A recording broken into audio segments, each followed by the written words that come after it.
Bismillahirrahmanirrahim. Assalamualaikum warahmatullahi wabarakatuh. Pertama-tama saya mengucapkan banyak terima kasih kepada Bapak Ibu Guru atas kerjasamanya dalam menghadiri kegiatan yang kami selenggarakan ini, yaitu sosialisasi tentang budaya positif.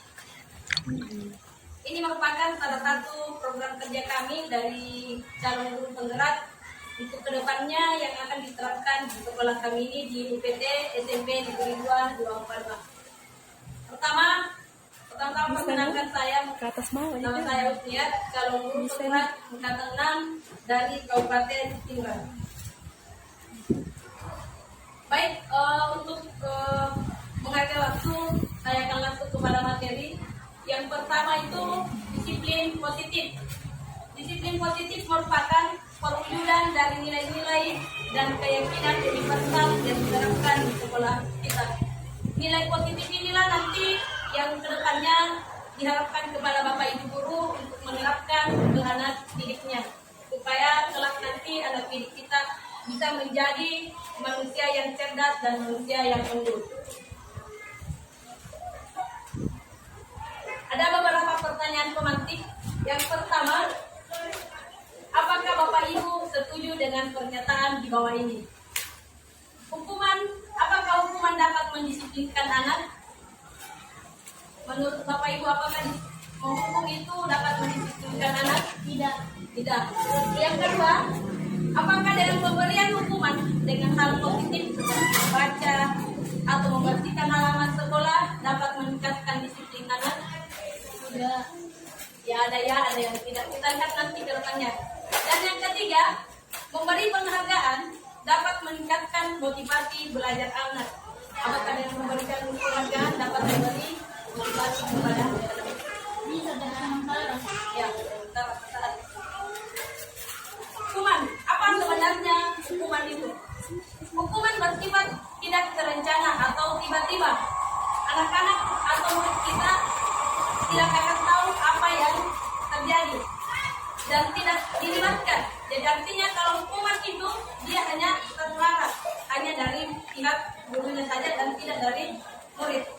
Kemudian hukuman yang diberikan itu bisa berupa fisik maupun psikis. Murid atau anak disakiti oleh suatu perbuatan atau kata-kata. Kemudian konsekuensi. Apa sebenarnya itu konsekuensi? Disiplin dalam bentuk konsekuensi sudah terencana atau sudah disepakati atau sudah disetujui oleh pihak murid dan pihak guru. Umumnya bentuk-bentuk konsekuensi dibuat oleh pihak guru atau sekolah dan murid. Pada konsekuensi, murid tetap dibuat tidak nyaman. Untuk jangka pendek, konsekuensi biasanya diberikan berdasarkan suatu data yang umumnya dapat diukur. Misal, seorang anak mengobrol pada saat proses pembelajaran, maka konsekuensinya adalah anak tersebut akan kehilangan waktu untuk bermain. Atau terkadang juga biasa terjadi di lingkungan sekolah, misalnya ada seorang anak yang tidak mengerjakan tugasnya. Diberi apa konsekuensi dari tidak mengerjakan tugas? Biasa diberi hukuman atau konsekuensi dari perbuatannya, yaitu melakukan atau mengerjakan tugas tersebut sekian kali. Misalnya tiap mengerjakan hari ini diberi konsekuensi dari pekerjaan itu, tetapi biasa berlebihan sampai 2 sampai 3 kali. Perbedaan dan antara hukuman dan konsekuensi. Kalau hukuman sesuatu yang menyakitkan dan harus terjadi, sedangkan kalau konsekuensi sesuatu yang harus terjadi. Perbedaan antara hukuman dan konsekuensi. Kemudian, kalau hukuman, murid akan tersakiti, sedangkan kalau konsekuensi, murid dibuat tidak nyaman. Kalau semisal hukuman untuk saat ini kita kurangi dan kalau perlu dihilangkan. Intinya kita lebih mengarah ke konsekuensi. Tapi tidak sampai di situ saja. Kedepannya akan ada lagi yang baru, teori motivasi. Seseorang terkadang termotivasi dari 2 hal. Ada motivasi dari dalam dan ada motivasi dari luar. Untuk menghindari ketidaknyamanan atau hukuman, biasa anak-anak terkadang tidak melakukan pelanggaran karena ada satu motivasinya, yaitu menghindari hukuman. Dia cepat ke sekolah karena motivasinya satu, supaya tidak dihukum. Ada juga anak-anak melakukan sesuatu pekerjaan atau suatu kebaikan karena hanya mau dikatakan baik atau menerima penghargaan dari gurunya. Buat saya termasuk kategori baik. Dari kedua ini, itu termasuk motivasi ekstrinsik, motivasi dari luar. Dan terkadang motivasi ini tidak panjang, dia nilainya berjangka pendek. Yang berikutnya, untuk menjadi orang yang mereka inginkan dan menghargai diri sendiri dengan nilai-nilai yang mereka percaya. Yang poin ketiga inilah yang dikatakan motivasi dari dalam atau motivasi intrinsik. Nilai-nilai apa yang diharapkan? Ketika seseorang siswa atau seorang murid sudah meyakini satu keyakinan, yakin dan percaya dia akan melakukan sesuatu tanpa disuruh, karena dia meyakini bahwa sesuatu ini akan memiliki dampak positif kepada diri saya. Nilai inilah yang kita mau tanamkan, nilai-nilai kebajikan universal. Apa nilai-nilai kebajikan itu? Tentuan pada profil pelajar Pancasila. Ada beberapa nilai yang ingin kita tuangkan kepada anak-anak, dan ini menjadi keyakinan buat mereka. Keyakinan kelas. Nilai-nilai kebajikan inilah yang kita tuangkan ke dalam kelas dulu. Artinya mengapa harus keyakinan kelas? Pasti Bapak Ibu semua pernah mengalami yang namanya berhadapan dengan siswa. Pasti pernah mengalami masalah dan bagaimana caranya mengubah. Nah, begini memang dari dulu sulit karena akarnya dari rumah atau apalah dan sebagainya. Banyak berbagai macam alasan yang kita tidak bisa ungkapkan. Sehingga untuk merubah sebuah kebiasaan secara universal itu tidak sulit dan membutuhkan waktu yang cukup banyak. Maka langkah pertama yang dilakukan oleh Bapak Ibu guru adalah menerapkan keyakinan kelas. Kenapa kita tidak mengatakan peraturan?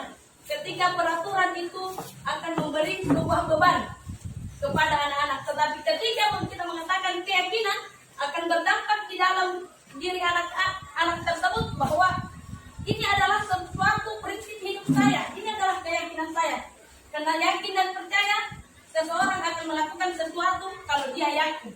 Dan ketika dia tidak yakin, akan dua hal yang akan terjadi. Yang pertama ogah-ogahan, yang kedua ragu. Kira-kira ada enggak dampaknya ke saya? Tapi ketika dia yakin, meskipun Bapak Ibu guru tidak perlu lagi membimbing atau membina, tetapi dia akan mulai bekerja sendiri, bergerak sendiri. Berarti dia sudah memiliki motivasi intrinsik, motivasi dari dalam dirinya. Mengapa harus keyakinan? Contoh kecil, mengapa kita memiliki peraturan harus menggunakan helm bila mengendarai kendaraan dua roda? Kalau hanya mengatakan peraturan, ketika siswa tersebut berjalan di sekitaran rumahnya pasti dia mengatakan tidak usah pakai helm, tidak ada di polisi. Tetapi ketika kita menerapkan satu keyakinan, ketika kita memakai helm itu adalah menjaga keselamatan kita, bukan karena takut akan sesuatu, tetapi karena peduli akan diri kita, menghargai akan dirinya, sehingga hal tersebut mudah dilakukan oleh siswa kita. Jadi Bapak Ibu, berdasarkan keyakinan kelas, kita tanamkan di dalam diri kita dan kita aplikasikan di dalam kelas. Jangan terlalu banyak keyakinan yang mau diterapkan di siswa. Karena kenapa? Nah, mudah dilupakan. Biar 3, asal itu bisa continue dan berkelanjutan dilakukan, insya Allah nilai itu akan tertanam di dalam diri anak-anak kita. Dan antara peraturan dan keyakinan kelas. Dilarang mengganggu orang lain. Biasa peraturan dilarang mengganggu. Tetapi coba kita mengganti kata peraturan ini dengan keyakinan kelas. Tolonglah kita hargai teman kita, hargai orang lain. Artinya ada penanaman nilai di dalam dirinya. Jangan berlari di kelas atau di dalam kelas atau di koridor. Sejak kita terapkan keyakinan keselamatan kita. Nah, kalau jatuh kita sendiri yang bagaimana dampaknya ke kita. Kita menggunakan bahasa yang lebih kira-kira berkesan kepada diri anak kita. kebutuhan dasar manusia. Yang pertama, bertahan hidup. Semua manusia akan berusaha untuk memperjuangkan poin pertama ini. Demi mempertahankan hidup, apapun bisa dilakukan. Yang kedua, setiap manusia memiliki kebutuhan diterima dan kasih sayang. Sehingga terkadang ada anak yang melakukan sesuatu yang tidak sesuai dengan yang kita harapkan sebagai orang dewasa, karena sebenarnya tujuannya itu dia ingin diterima atau dia butuh perhatian dari bapak atau ibu guru maupun di keluarganya. Yang ketiga, kebebasan. Yang keempat, kesenangan. Yang kelima adalah kebebasan.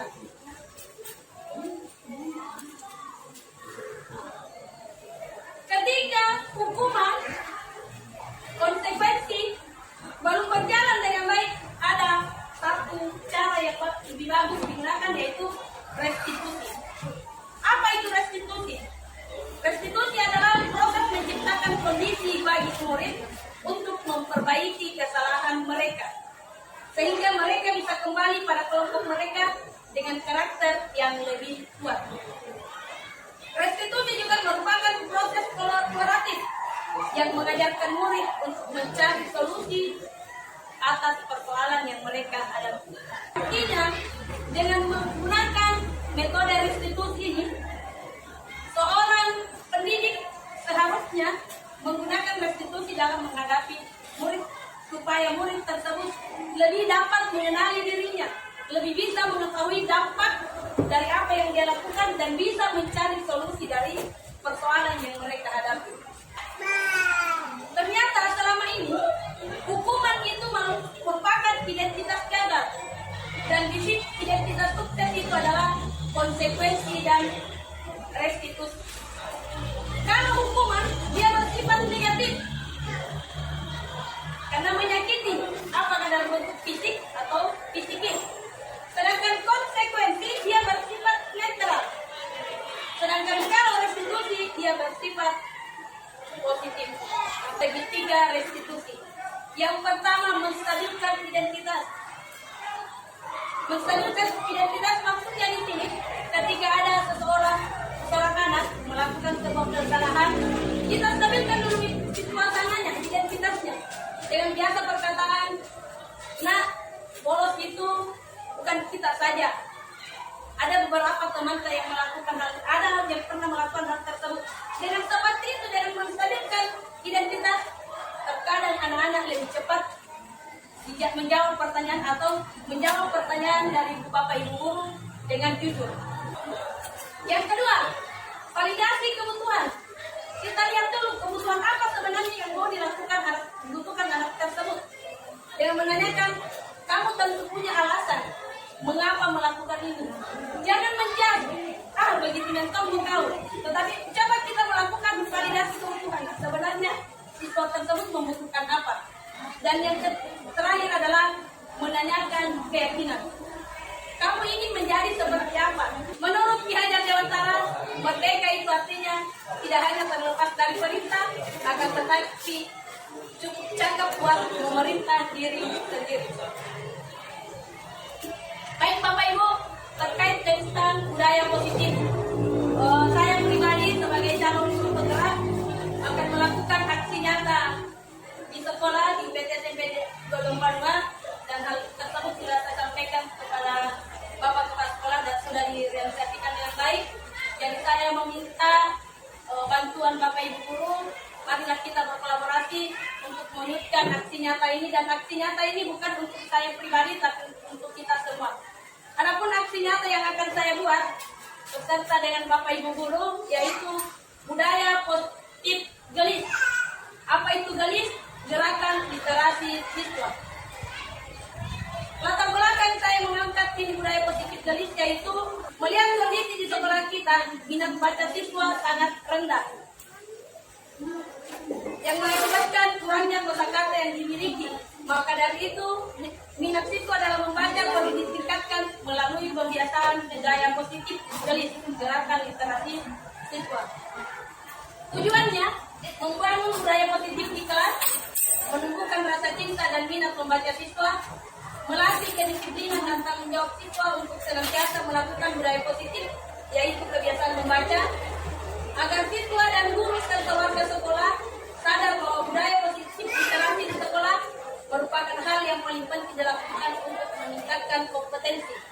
Dan yang terakhir, menemukan komitmen dan konsistensi baik pada siswa maupun pada guru. Demikian sosialisasi saya pribadi tentang budaya positif.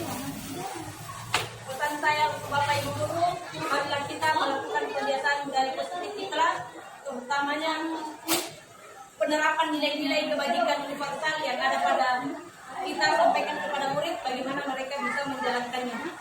Mohon maaf atas segala kekurangan. Terima kasih atas bantuan dan kerjasamanya telah meluangkan waktu untuk mengikuti materi acara tersebut. Saya dengan ucapan Assalamualaikum warahmatullahi wabarakatuh. Bismillahirrahmanirrahim. Assalamualaikum warahmatullahi wabarakatuh. Waalaikumsalam warahmatullahi wabarakatuh. Bagaimana kabarnya anak-anak semua? Alhamdulillah, luar biasa.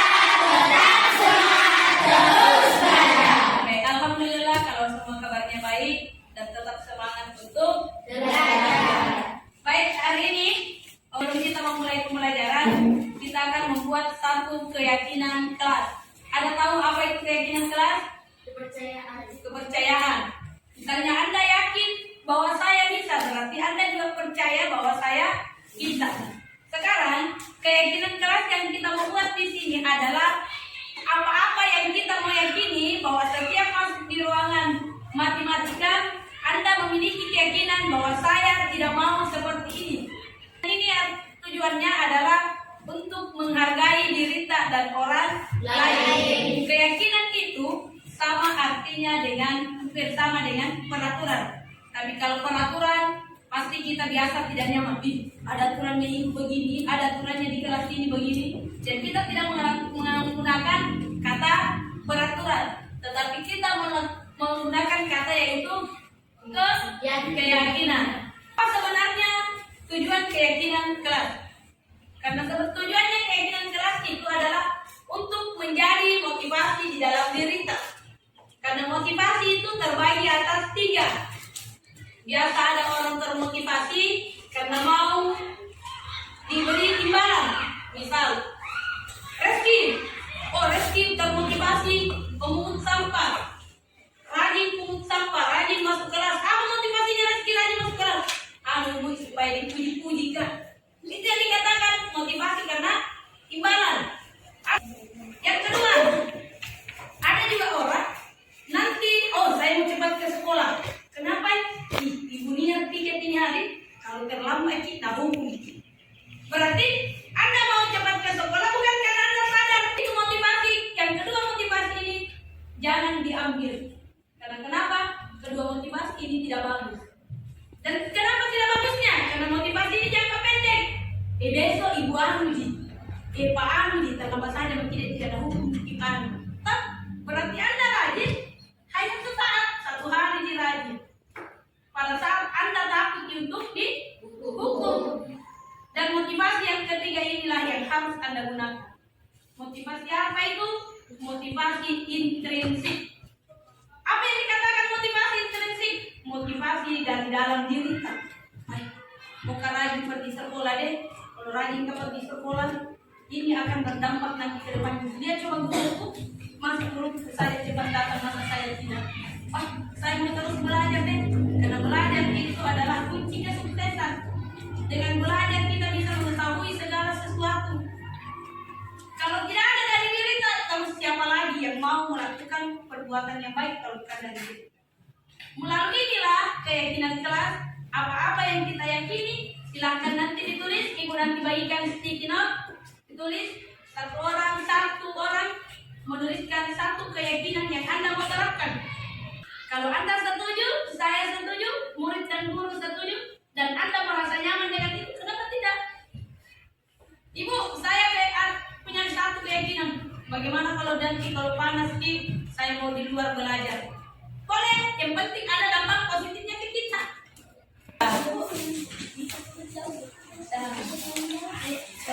Ya, apa miring-miring siapa Pak? Biar tidak teratur, tertera bagaimana Anda